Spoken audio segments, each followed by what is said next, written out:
How's it going, everyone? Chris here with another Modern Warfare 3 gameplay commentary. Now, if you follow me on Twitter or watch my recent specialist class setup video, you'll know that I recently acquired my first MOAB, and I mentioned to share the full gameplay with you, so here it is.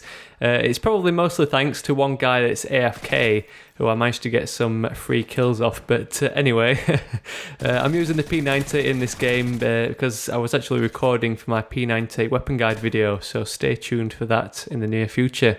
So as always, I've got a topic to chat about while the gameplay runs in the background, and today's topic is the future of Call of Duty and lost hopes for future titles. And the reason I wanted to talk about this is because I recently came up with a new video series that I wanted to produce, where I talk about the ideas and features I'd love to see implemented into Black Ops 2. I've got a full document of ideas and features I was going to make a bunch of videos for, like one for general features, one for weapons, one for attachments, and a video for like perks and kill streaks.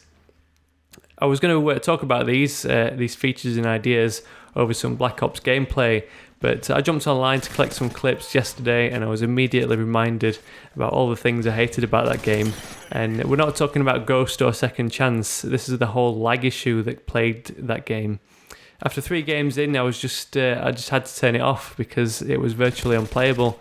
Almost every time someone ran through a doorway, I'd be insta-killed when trying to open fire, and then the kill cam would show them walking through the door and walking halfway into the room and end up shooting me from the side while I was still firing shots at the door. So I could tell, in every game I could tell exactly who was on a 3-bar just by how I was dying to them, and I'd bring up the scoreboard and obviously see that they were the only ones on a 4-bar, with the rest of the lobby being on, they were on a 3-bar with the rest of the lobby being on a 4-bar. But I know people complain about the same thing, the whole lag compensation issue in Modern Warfare 3, but I've always said I've never experienced it half as bad in Infinity Ward games even. So it's a shame really, because Modern Warfare 2 and Modern Warfare 3 play better, where your shots actually land hits. But it's those games by Infinity Ward, these Modern Warfare games, that are always full of bullcrap, whereas Black Ops is a well-designed game, but it just doesn't play as well because of all this lag/hit detection. So this kind of put a downer on this series idea, because even if Black Ops 2 has all these great features, it's still going to end up playing like Black Ops, and it's not going to have that fine-tuning that Infinity Ward games seem to have. So that kind of got me thinking about the future of Call of Duty, and because no future title is ever going to be like Call of Duty 4 or Modern Warfare 2, those 2 games that we loved. Those 2 games were made by the original Infinity Ward, with Modern Warfare 2 falling a little bit short because of the Activision lawsuit. Black Ops was made by treyarch, which is a totally different development company, and like I mentioned, they have some great ideas, but the game just doesn't play like the original Call of Duties. Modern Warfare 3, despite being made by Infinity Ward, was realistically made by a totally different group of developers, which kind of explains why it's Modern Warfare 2, but taken in a completely different direction to cater for beginners. And Black Ops 2 is going to be treyarch again, and then it's back to the so-called Infinity Ward for Modern Warfare 4. So all in all, things aren't looking too bright for the future of Call of Duty from a fan's point of view. But don't lose hope yet, because in March of 2013, we're going to see the release of an epic game by Respawn Entertainment. If you haven't followed the news, then here's the full story of Respawn Entertainment. So once upon a time, there were 2 guys named Jason West and Vince Zampella who started a company called Infinity Ward that went on to make games such as Call of Duty 4 and Modern Warfare 2. You might have heard of them.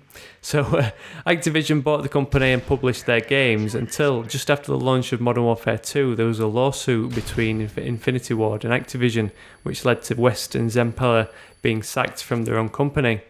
This then led to almost every single developer from Infinity Ward leaving, so that's basically why Modern Warfare 2 was never fixed. And if you just imagine how good of a game Modern Warfare 2 would have been if they'd have been able to support it and fix noob tubes and commando and one-man army, it probably would have been the best Call of Duty to date.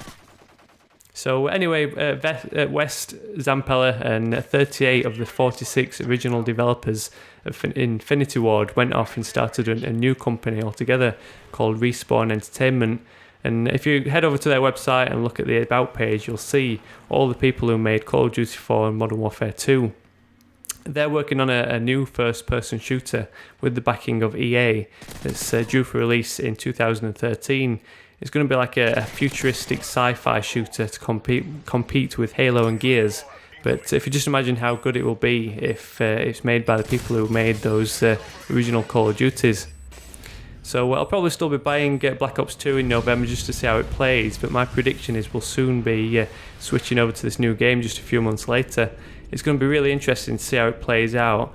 It's kind of like a real-life underdog story. So all we've really seen from Activision is them drill Guitar Hero into the ground, ruin Call of Duty and fleeces with a crappy service from Call of Duty Elite. So I'm really hoping that Respawn Entertainment's game blows what Call of Duty has turned into completely off the scene, leaving a game that resembles the original Call of Duties in its place.